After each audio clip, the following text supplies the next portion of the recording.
document, Dan, that you were trying to get. We're live. We're live. Okay, we'll call the meeting to order 11:18 after we solved some technical difficulties. First order of business is I'd like a motion to adjourn for purposes of an attorney-client session.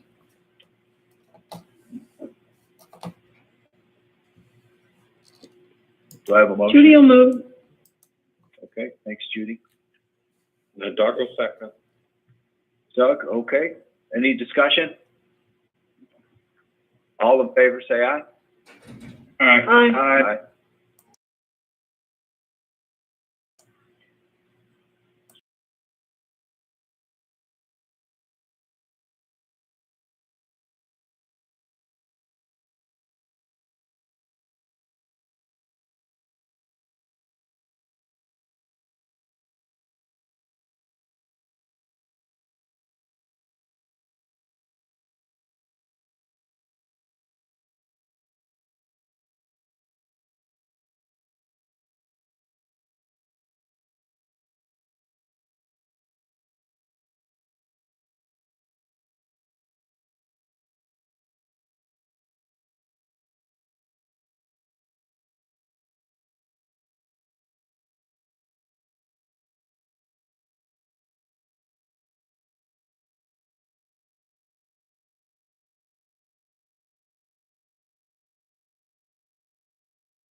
We're ready.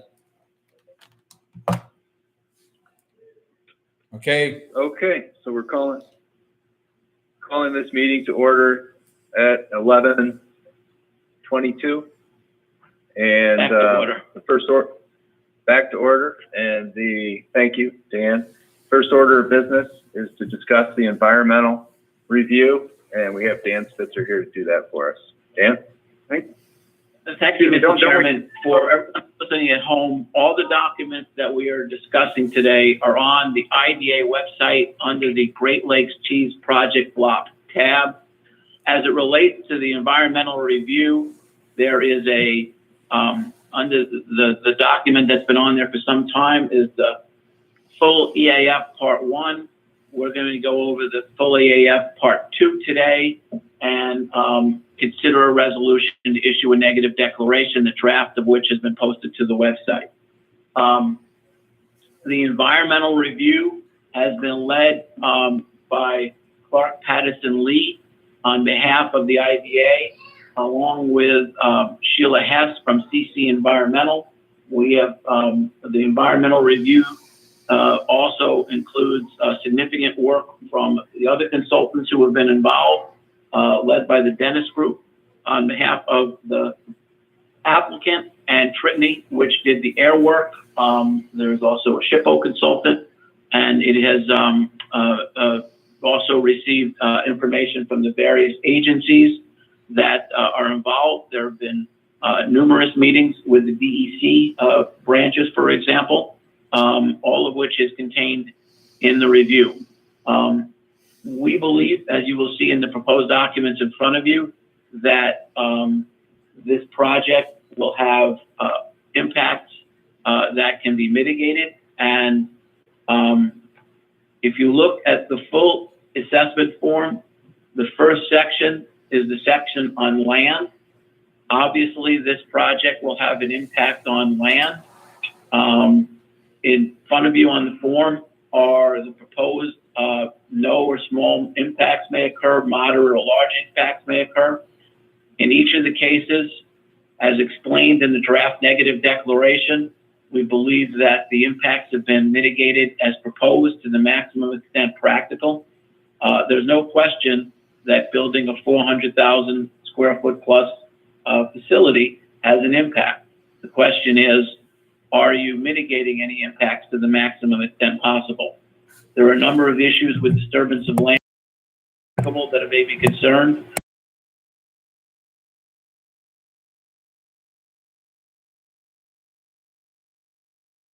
And with a high water table, it's not going to involve construction on slopes of 15% or greater, and there's no exposed bedrock on this site.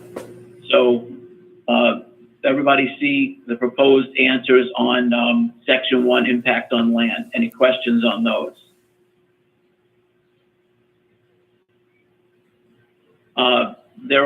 Turning to the second section, there are no impacts on geological features. There simply aren't any specific geological landforms on this site. And nothing's on the national natural landmarks site, for example. Impacts on surface water is the third section that we're now looking at. There are some impacts expected because the proposed action may require the construction or new or existing wastewater treatment facility. And this wastewater facility is really going to be a state-of-the-art facility. It was interesting listening to the engineers describe it, and it's described further in the facility. The facility will be enclosed. Compare that to the current facility over in Cuba that's open. That facility is at the end of its life. This has state-of-the-art odor control. It will meet the requirements for the discharge into the surface water of the SPEEDIES program and minimize that discharge. Also, as we'll talk about further when we get to some of the other areas, the company is building into this plant a real attitude of sustainable development, a real attitude of minimizing environmental impacts. So they are reusing as much water as possible. It's part of their process. They are therefore only discharging the minimum amount, and that's covered. This is covered in the environmental impacts. In the EAF as well.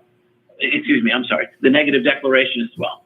So we don't expect to create a new water body. We don't expect to increase or decrease over 10% or more in the surface area of anybody. Really, the only impact on a surface area, water area, is the discharge to the river, and that will be done in a way that minimizes the impact. The area where the discharge is will be restored, and everything will be state of the art. Any questions on the impacts on surface water? Impacts on groundwater. There will be impacts on groundwater in terms of two impacts. First, as we know, we have a water line that serves the crossroads that comes from Friendship. It is intended that that would be part of the water supply, particularly for fire protection. So that draws from Friendship's wells. The other impact is drawing water for the project here. There is adequate groundwater available within the Genesee River watershed to provide water for the plant. We do not expect it to introduce in any way any contaminant. This water is being withdrawn to being used as food, as part of food production. So it's going to be obviously not do anything. If you look at the questions on the impact section, most of them simply don't apply. It does not require any discharge of wastewater to groundwater. It does not involve or allow residential uses where there's no water or sewer service. The water demand is expected, we do not expect the water supply demand from the proposed action to exceed safe and sustainable withdrawal capacity. As you know, we already have a contract with the town of Friendship related to the water wells, and there's no reason to expect any impacts on groundwater from using the groundwater. Are there any questions on the groundwater impact section of the EAF? The next question is impact on flooding. Obviously, we don't expect there to be any flooding caused, but the way you do these forms is you mark down yes, that there could be impacts if it's even potential, even if it's just a small impact. So part of this facility will be built within the floodplain. This is allowed for purposes of the wastewater treatment facility. None of the plant will be in the floodplain. Nothing that's going on here will increase the likelihood of flooding. Nothing that's going on here involves a dam or will result in development beyond the wastewater treatment in the floodway. An important part of this project, as proposed, is to do everything possible to maintain the riverbanks and the floodway. There's significant buffering that's along the riverway. All of that is being maintained except for a potential minor disturbance for the discharge. All of that sort of areas that protect the river are being maintained intact. Trees along the river will not be removed except potentially for a small area where the discharge is, and that will be restored. Making as light a touch as possible in terms of the floodways. Any questions on the impact on flooding section of the EAF? The next section is the impact on air. The facility will have air emissions that require what's known as a state air permit under Title V. The draft negative declaration provides significant information about the specific sources of emissions. While the facility will be served by a new electric line and a new gas line, there are combustion facilities on site. We also look at a number of other interesting things. And again, if we look at the draft negative declaration, it goes into detail. Among the things we look at is how are we handling the paint on the new building? How are we complying with potential visibility from emissions and all of those things? And when you have a new facility like this, you have the ability to create a state-of-the-art facility that meets or significantly is lower than the limits allowed on the state law. The company has put together an air permit and has been working with the DEC on that permit. That's what the role that Trinity have. When we look to the negative declaration, you'll see a lot of specifics about what does and doesn't apply to this facility, all again designed with the company's mission and the IDA's mission to minimizing environmental impacts as much as possible. While there will be impacts on air, they have been, the proposals mitigate them to the maximum extent practicable.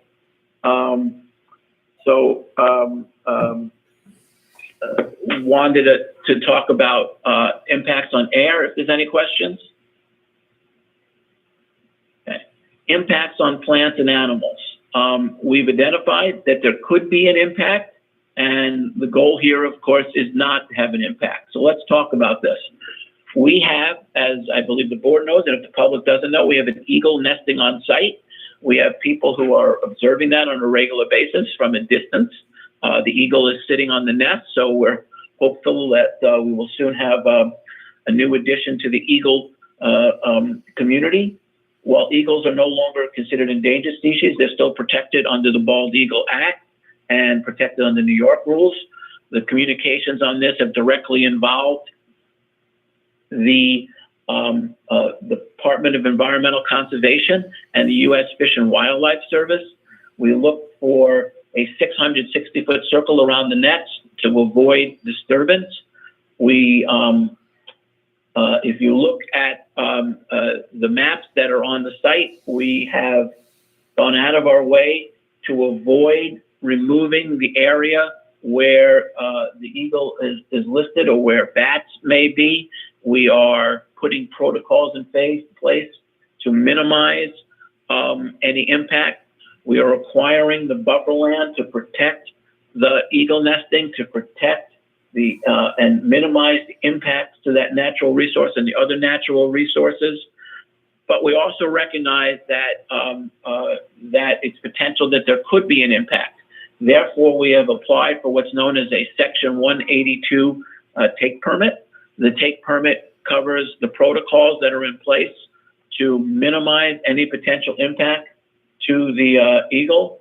And if worse comes to worse, and there is a disturbance of the eagle, we have committed to making a net conservation benefit improvement. Specifically, we would be, there's a commitment to fund a portion of the eagle sanctuary that is maintained in the region. The goal here is to avoid any impact, but if there is any impact, we have protocols in place to deal with it. So there's no environmental impacts that have not been mitigated to the maximum extent possible. This is obviously one of the areas where we work very closely. Really appreciate the effort that the DEC has put into all these things, but particularly the folks here. Any questions on this section?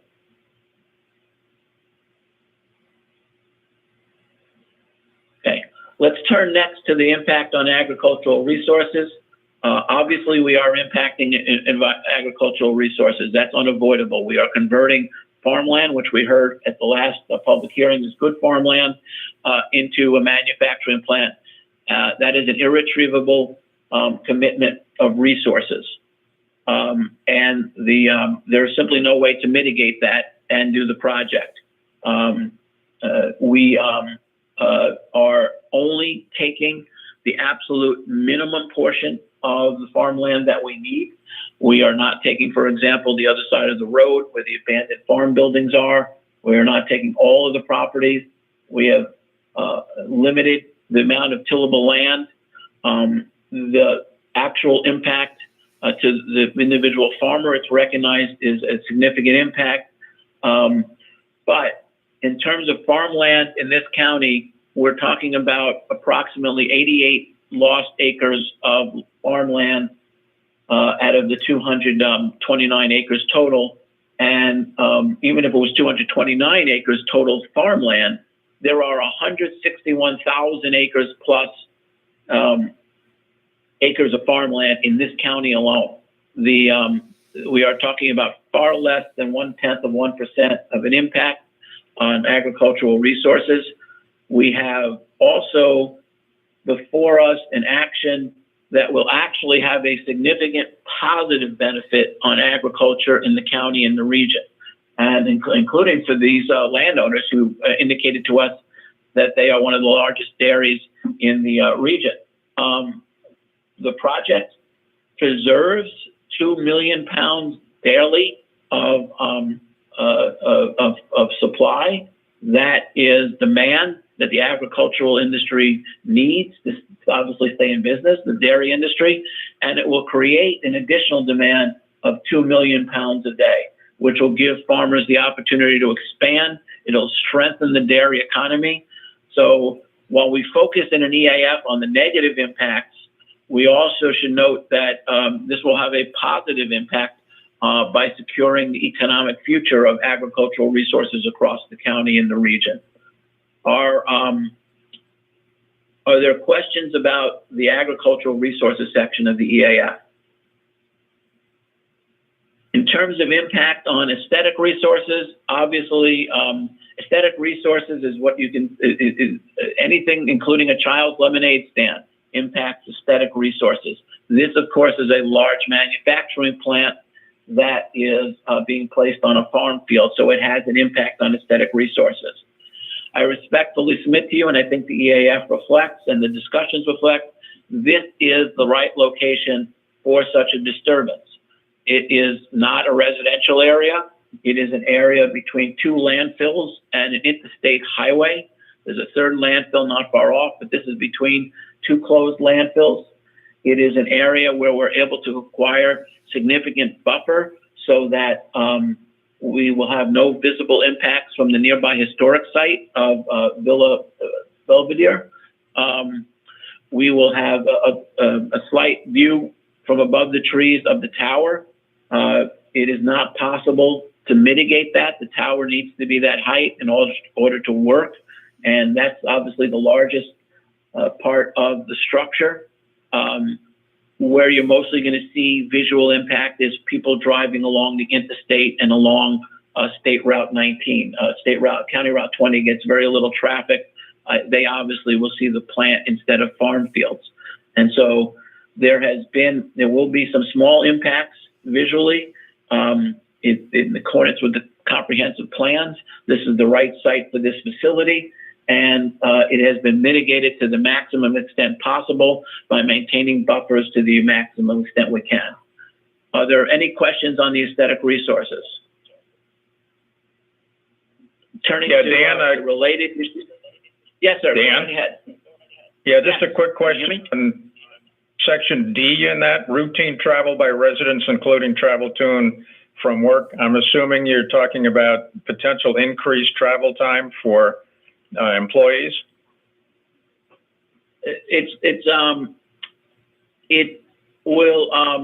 This specifically is focused on the view of who sees it. So that box is checked because routine travel by residents traveling to and from work, we now have this population of employees who were going to Cuba instead coming to this site. So Okay. it's not about the length of time. It's not about the length of time. It's more about the quantum of people who will see it, see the visual change. And it will be obviously, if somebody, for example, currently works in Angelica and drives to Cuba, they're now going to see a factory instead of a farm field. Okay, understood. Other questions on the impacts to aesthetics before we move on to the related historic and archaeological resources? Okay. There are no historic or other structures on this property. We have conducted SHPO reviews on portions of this property previously and found no indications of settlement by earlier peoples, the first peoples. We have found no indications during the testing that was done for the foundations of any indications. We continue to work with SHPO to ensure that protocols are in effect. If you start to dig and you're going through the project and you find evidence of a historic relic, you stop construction, you work with SHPO to address it. What you do in those cases depends on what you find and what your investigation has shown. So far, our investigation has not uncovered any reason to believe that there are any impacts here, but we have fully mitigated any potential impact through those protocols. And just to give you an example, having, if you will, evidence of the first peoples on site is not necessarily a stop to the project, but it does say what you do. If you're familiar with the Tops warehouse over in Lancaster, that building is actually much larger. It's 3 times the size of Rich Stadium. We excavated an entire Indian village at that site and worked closely with the native tribe responsible for that area in a cooperative effort. And they're here. There's been no indication at all of any concerns. If you have any questions on that, we can go on. Otherwise, we'll move on. Okay. Impact on open space and recreation. This is private land. This is not recreational land. No impact is expected. Obviously, there's a loss of open space. To the extent you consider farm fields open space, farm fields are not open space. They're used for agricultural purposes, as these are. Any questions about why that is a no? We also put no as to the impact on critical environmental areas. This is not a critical environmental area. The next area where there is an impact is traffic. There will be an increase in traffic to this area as the truck traffic moves here from Cuba. The site could not be better located to minimize this. We already have redeveloped the crossroads area to bring back the truck stop. There is a traffic light at 19 and 20. There's an interstate highway in extraordinarily close proximity. It is difficult to think of a site that would have less traffic impacts on a community. There is a traffic report which has been posted to the website upon which reached the conclusion that there will be no impacts. We have some mitigations that are in effect that just as part of normal working in terms of the patterns of traffic that are within the facility to minimize traffic impacts, but we're simply not seeing any, or the experts who did the traffic study are not seeing any problems with change in levels of service, the need for additional improvements, and obviously the DOT has been copied on everything related to this, and we have their comments included. Any comments on the impact of transportation? Okay. Impacts on energy. We are bringing in new electric and gas lines to service this facility. It does not require new generation sources. The company is using state-of-the-art equipment to absolutely minimize the consumption of energy by the facility. The proposed action will result in an upgraded substation. That substation is only being sized to serve this facility. It's the minimum impact possible. It is the same thing with the gas line. The new lines use existing corridors, therefore they will not disturb any areas in order to create the new corridors. Obviously, there's electrical service through here. And what's happening here is we're simply upgrading the service and providing a substation upgrade to service the facility. So there will be some impacts, but those impacts will not require new generation sources. They will not require other significant changes that will have a moderate or large impact in any way. Questions about the impact on energy?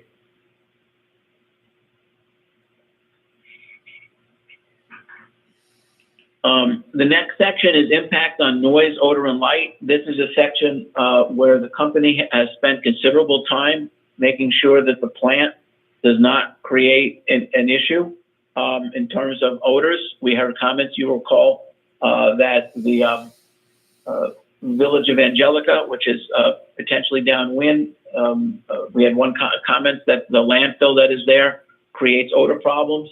I suspect there are significant other odor problems, and these fields and all the fields around them are regularly covered in manure as part of the agricultural process. This particular fields, for example, will actually eliminate spreading of manure on the fields, which obviously is an odor issue. So there are a number of mechanisms for minimizing odor, including, unlike the current wastewater facility at the plant, this facility will be enclosed. It will follow all of the DEC rules to minimize odors and be operated in a way that does not create odors. The plant itself, odors are emissions that are regulated by the state, and this plant operates in accordance with its permits. Everything is being mitigated to the maximum extent possible, and we do not expect there to be odors to create a nuisance in any of the communities.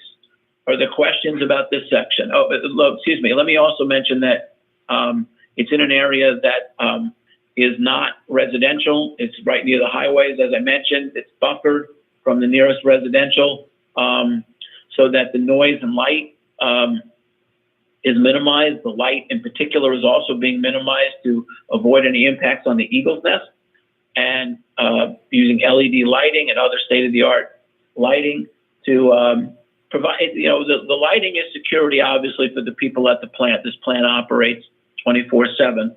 So that's what the security lighting's for. But it doesn't have, with modern lighting, it doesn't have to create significant glare. It doesn't have to create glow outside of this of the areas intended to be lit. Are there questions about the lighting? The next section is impact on human health. That might raise an eyebrow for wondering what impact there would be from human health on a food manufacturing facility.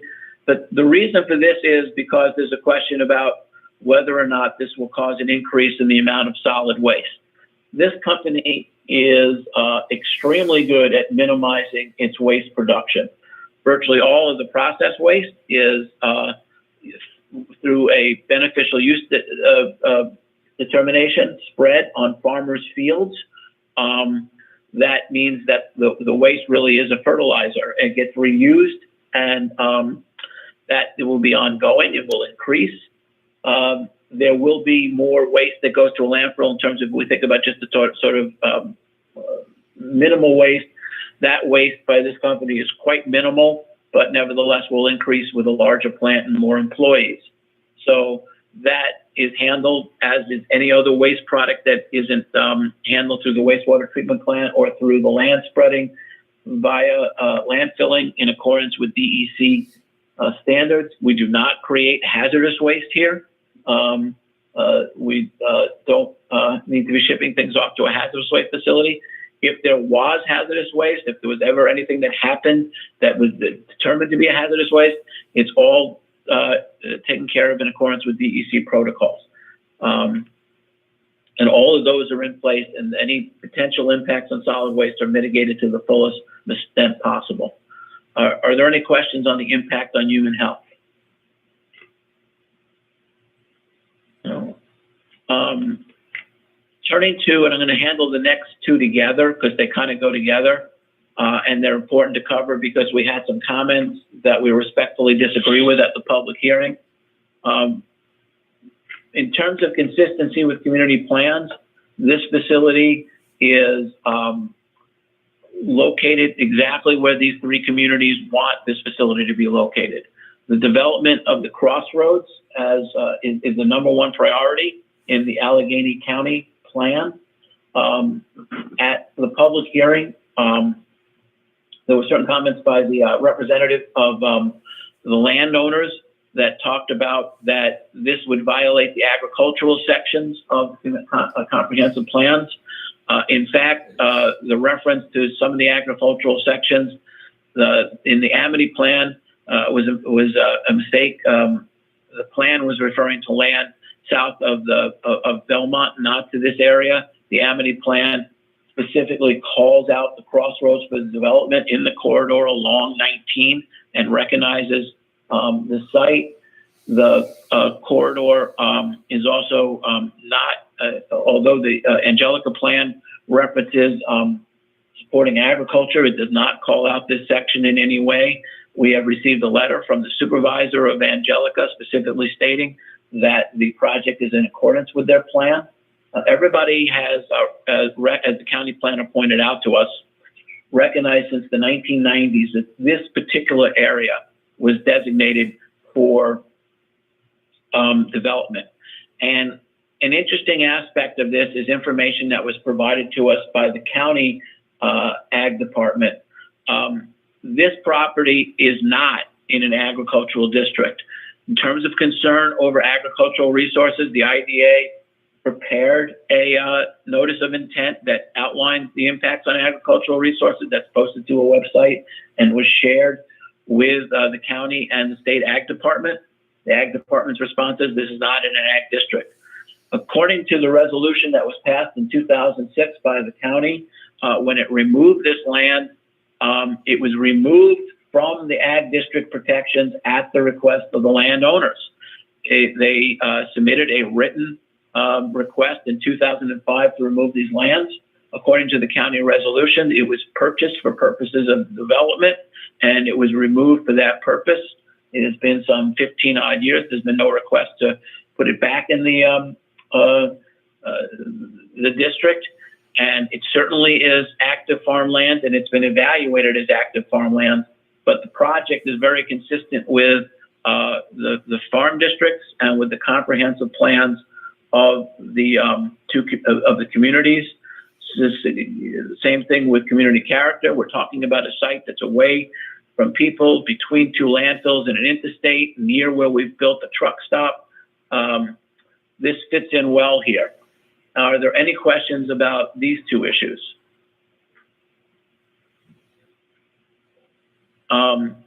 The part two of the EAF is backed up by the information that is in a part three of the EAF. And in the part three information is included in the draft negative declaration. If you look at the draft negative declaration, you'll see at the top, it specifically says that it's part three as well as the draft negative declaration. Within the negative declaration is a lot of the issue that the information that we've talked about. With your permission, Mr. Chairman, just to highlight some of the things that are important to understand. All of this review has been done in coordination with state and county agencies that are involved. This was a coordinated review, and everybody agreed who the lead agency should be. The information that was in the Part 2 AAF is further documented, for example, on the impact of surface water that we discussed, which is item number 3 and is on the 5th page of the negative declaration, draft negative declaration. You'll see the actual amount of gallons per day both for the processed wastewater and for the sanitary wastewater that will be served by a septic system. Part of the reason for the size of the proposed acquisition is because of the need for a septic system at this site. Other supporting information to note, for example, is the impacts on air, which is one of the longer sections. We went through in detail what the sources are of the specific units that are creating potential emissions, and you'll see it's pretty thorough. It even goes down to the roadways and parking lots. Nothing has been left out. What page is that on the air? Impact is to the air air, on? sir, yeah, impact to air is starts on 6. It's section 6. It starts on page 6, and it goes through page 10, I think. It goes through the top of page 10.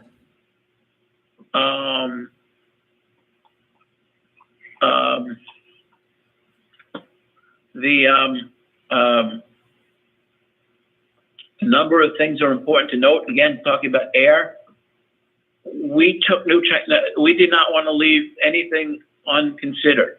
So New York has adopted the Climate Leadership and Community Protection Act.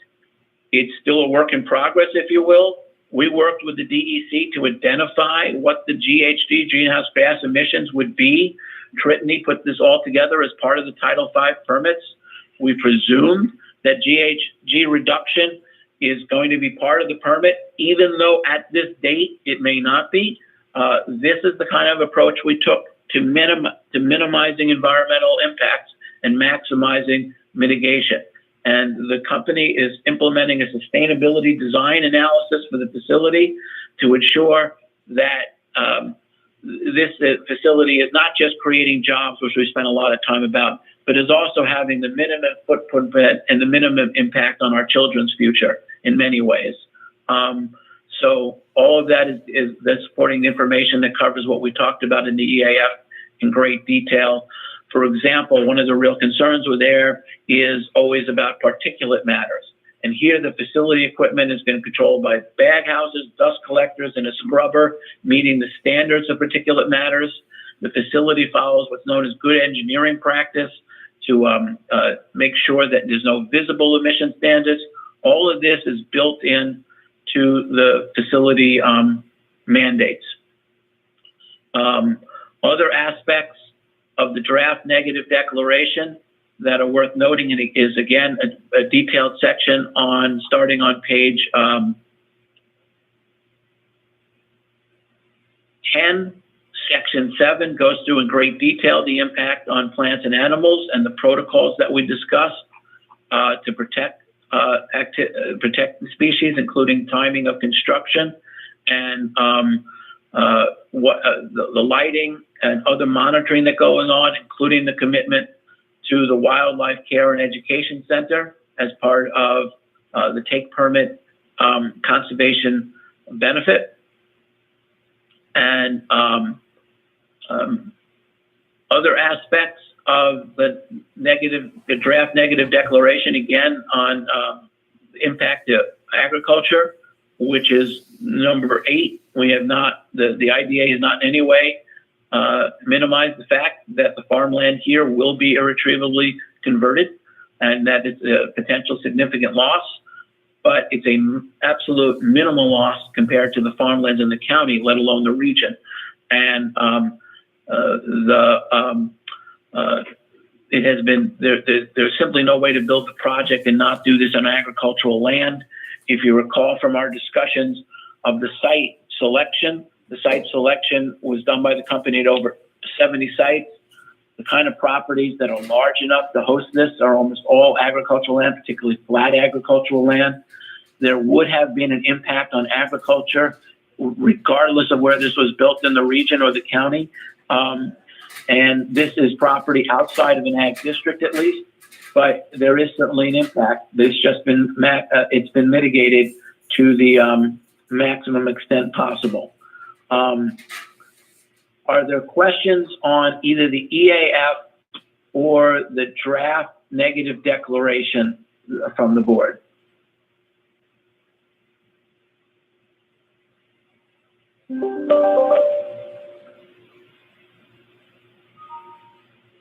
If there are no questions from the board, and obviously we've been going over these items now for a month and a half, so I don't think there's anything new here that you haven't heard. Mr. Chairman, the appropriate action for the board, if it wishes, is to make a motion to adopt the resolution proving the negative declaration. Specifically, that motion is entitled a draft, it's listed as a draft currently, but it's a determination and, it's the draft resolution determining that action to undertake a manufacturing project will not have a significant effect on the environment and issuing a negative declaration. Okay, thank you. Do I have a motion? Yeah, this is Mike. I'll make that motion. Mike, do I have a second? I'll second, Skip. Okay, thanks, Skip. We're going to have a roll call, but first, I'd entertain any discussion.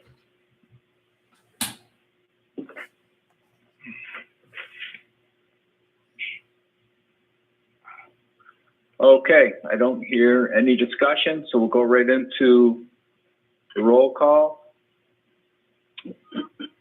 Skip Wilday, Aye. Randy Shaler, Aye. Doug Frank.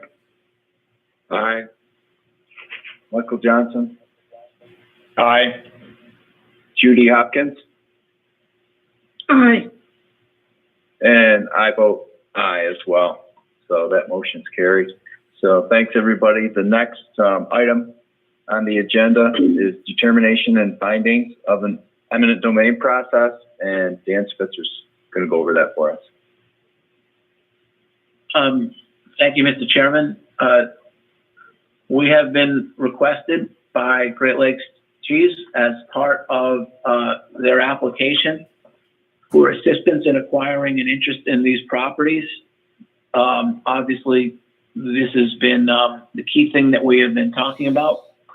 I leave it to the company to disclose any specifics they wish to, but let us be clear that despite certain comments made at the public hearing, that both the IDA and the company have gone absolutely to every extent they can to try to get a deal with these landowners that fairly compensates them and would avoid considering eminent domain. Your action today does not mean that you will absolutely acquire it. This is not the offer. This is the determination to proceed with eminent domain.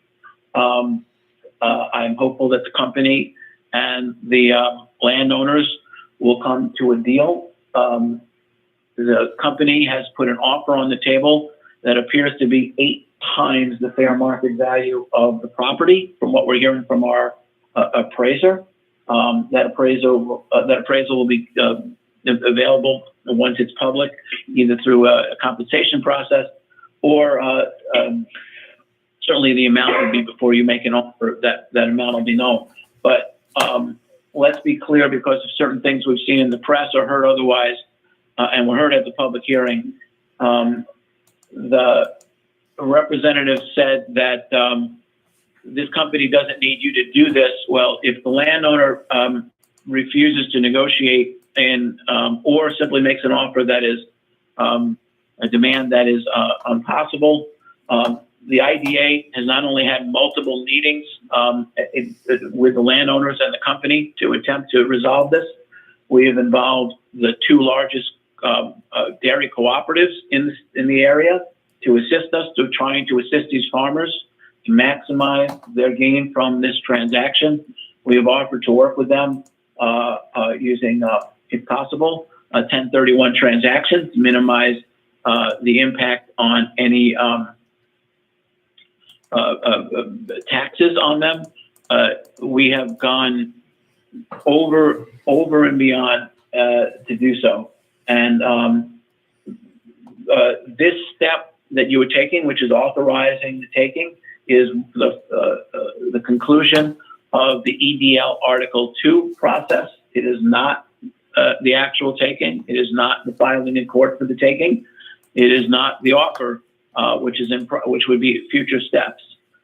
In looking at whether or not to proceed, there are a number of questions in front of you, and the particular document that you're looking at are the resolution that the termination and findings resolution and the schedules A and B. Schedule A being the key document,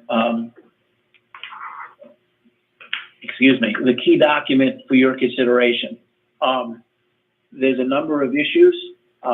With due respect to the learned representative of the landowners, we are fairly comfortable that everything was published correctly. We heard at the last meeting a concern that the Hornell Spectator Evening Tribune is not a daily paper, and therefore the publications of the dates that were cited by the representative were insufficient. If you're not a daily paper, you're a weekly paper. and you only have to publish in successive issues of the weekly paper. We note during those comments, there was no objection to the fact that it had been in the Cuba paper for that same hearing, and therefore any claim as to public hearings has in effect been waived because it wasn't brought up at that hearing. And in fact, most importantly, those representatives were there, and you got to hear directly from the landowners. At both one of them was on the phone, you may recall, at the first hearing on February 9th. Their attorneys have been on the phone or present at all of the other meetings. They've received notices, and we've heard some good commentary from the public on this. The overwhelming issue for you to decide and to look at is this a public use or benefit? And it's very important because you're taking land currently privately owned and put to support a dairy operation to a different use and giving it to a different private party. And the law is very clear that this is an allowable use. The question for you is, and what I want to discuss with you and ask and make sure you're very comfortable with and ask for your comments on is the public use the dominant use? And the benefit to the company incidental. We undertook a number of methodologies to answer that question. We went to Invest Buffalo Niagara asked for help with creation of impact statements on the cost. What does it mean? In one sense, you can look at it and say, well, we're talking about saving 200 jobs and a $12 million payroll. Frankly, you could stop there. When you talk about the 200 families being added, but it's also 229 families that will not lose their livelihood if you go forward. That's an overwhelming public benefit right there. But when you look at the operations currently, when you look at the construction, when you look at the future operations, it becomes substantially overwhelming, the widespread public benefit. The county resolution in support were Allegheny County. And if anybody knows anything about Allegheny County, you know that this is a conservative legislature that would not support eminent domain unless it felt there was no option, but certainly would only support it if it was in the public interest.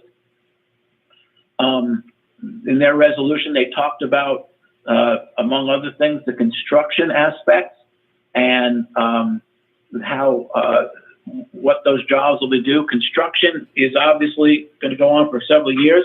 It's going to reach up to 420 jobs and have a very specific impact. You know, and the county resolution, based on what Buffalo Niagara said, is that the output demand of goods and services from the construction project creates a total of 3,114 full-time equivalents for the 2,075 direct, 320 indirect, and 619 induced jobs. The payroll is over 100 million, and the impacts are almost 400 million. This is a very large project. They're investing $500 million in your community, and that's a widespread benefit. It's not one company from Ohio that's getting that benefit. In fact, that one company from Ohio is paying the $9 million a year. It's paying and financing that $500 million. They're not the one receiving the benefit there. They're the one receiving the benefit of the land site, but they're not the one receiving those benefits. That's what your community is receiving. If you look at what this payroll means and the expanded payroll, there is a chart on the proposed findings for the cheese manufacturing in 2025. It includes employment plus expected contractors, those who are truly direct contractors. We were very conservative in minimizing this, but it's showing you that there's almost $1 billion of impact across the 8 county regions. When we talk about widespread benefit, we talk about that output, we talk about employment, we talk about payroll. The dominant benefit is to the community. The dominant benefit is to the region and the county. There is a negative benefit, which is recognized in these proposed findings. The town of Cuba and the Cuba-Rutherford School District will lose some tax dollars, and we have a chart that we've posted that gives the estimate of that over a period of time. So that we are clear, and the company has made clear, those jobs are leaving. No one's staying in Cuba. This is not Amity and / Angelica versus Cuba. This is Amity / Angelica versus bye-bye New York. And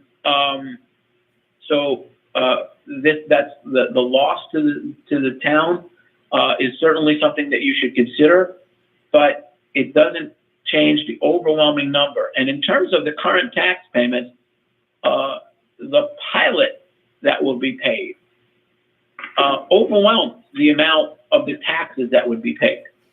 It's a different tax districts than, while the county may be the same, it's a different school district, it's a different town, but the company is not paying less as a result of this project. And if you look at what potentially will happen at 2030, where there will be additional contractors, you're talking over $1 billion annually from this facility. The benefit is extraordinarily widespread. That also goes to this direct industry that we have been talking about, which is the agricultural industry. There are letters of support in this record from the two large cooperatives, the folks who represent farmers, and farmers don't like eminent domain if they can avoid it. But what they talked about in those letters was how important this company is to the region, to the industry, to the economy of the Southern Tier, and both wholeheartedly supported this project as essential to moving forward.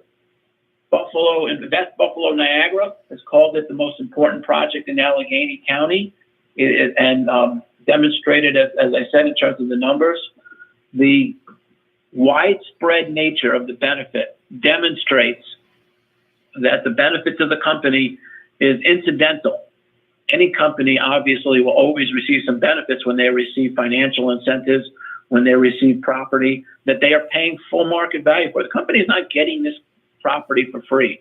They are required through our funding agreement and by law to pay fair market value and fully compensate the landowner, including any applicable consequential damages to their farming operation. This is not a subsidy in terms of the eminent domain. The benefit to the community is laid out within the schedule. We also discuss about in there the general effect on the proposed project on the environment, which we've talked about obviously in great detail today, and the other factors. And there should be nothing new to either the community or to the board in terms of what we're discussing here. This is what we've discussed now at 3 public meetings and other meetings. And so I will turn it over to the board for questions, comments regarding the proposed determination and findings. Yeah, this is Skip. I'll just chime in. Just thanks, Dan. You really covered everything quite well. We appreciate that. I just wanted to add that I think I speak for not just myself, but for the board. The IDA has done everything they can to try to accommodate Great Lakes Cheese in their efforts to try to find a site. We actually had them, we asked them several times to go back and relook at sites in Cuba. Unfortunately, they were not able to find a site that suited their needs in Cuba. We don't make the decision on that, unfortunately. And we know it's a disappointment for Cuba and certainly for all of us that are Cuba residents. But the fact is the Great Lakes Cheese is going to invest $500 million in our county. And it's going to be extensive, as you have said. So, that's the reason why I know we and I still support this strongly. And I thank you and Craig's efforts in going forward with this. You've worked extensively, and Great Lakes Cheese has worked extensively. So I just want to add that and thank you again for all your efforts and explaining so well. Thank you.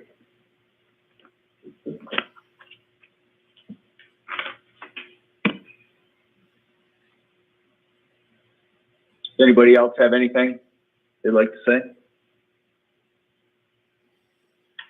Or anything they'd like to ask?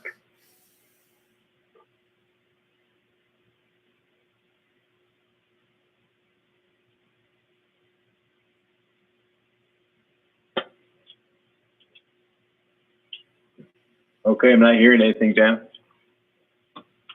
If your pleasure, Mr. Chairman, the appropriate next step would be consideration of a motion to adopt the determination of findings, including the Schedule A and B that I discussed. If the board approves, the findings synopsis, which is Schedule B, will be published for 2 successive issues in a paper of general circulation in the county. As the board knows, and I think the public knows, but I'll repeat it because there was sort of some confusion, it seemed, from some representatives about it.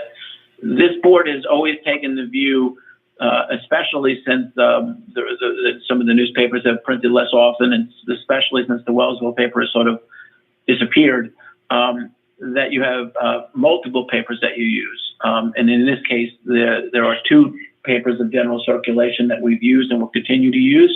And we will also send a certified copy of the resolutions to the landowner and to their attorneys, with the hope that this spurs on greater conversation between the company and the landowner. But it would be a motion to approve the termination and findings resolution, sir. Okay, so do I have a motion?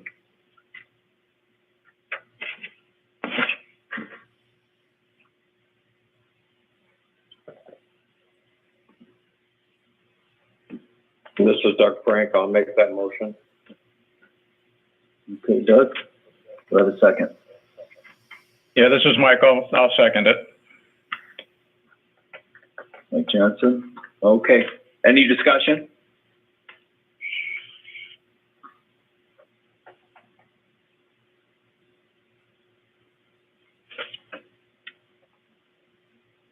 I'd just like to say that in this case, myself and our board have considered all the factors involved. We all take eminent domain very seriously, and we know our country's been created with the idea that we should all have freedom to be left alone. But in this case, over 200 of our friends and neighbors face being left without a job through no fault of their own. And so we do not want that to happen. The IDA doesn't want that to happen, and I don't want it to happen. And so if anybody has anything to discuss, please let me know now. Otherwise, I'll do a roll call vote.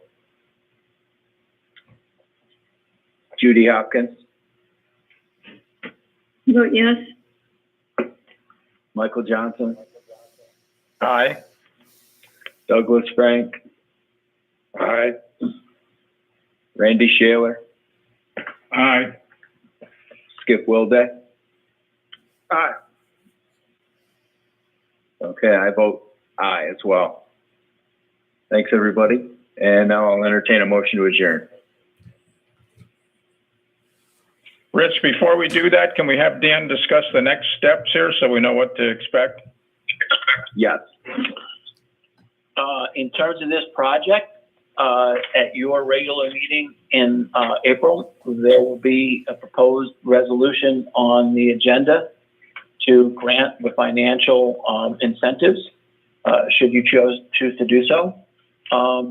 The appraisal for the project is, I understood it was going to be completed Friday. I got an email from the appraiser that he had an emergency root canal, and I'm sure he would have much rather have finished the appraisal. But it's expected to be done Wednesday. We will notify, as I mentioned, the applicant. We will continue and the landowner. We will continue to push them to have the professional discussions that they've had to try to resolve this issue without us. The company has, the landowners have the opportunity to go to court to the fourth department if they don't agree with what you've done here today, and either in terms of the environmental determination or in terms of the determination to initiate the taking. We will publish everything in the newspapers, and hopefully everything will be resolved, and we'll get on with this project. Okay, Okay, thank you. Dan. Anybody else have questions? Okay. I'll entertain a motion to adjourn. So moved. Mike Second. and Judy, any discussion? All in favor, say aye. Aye. Aye. Opposed? Okay, thanks for your time, everybody. Have a good day. Thank you. Thank you.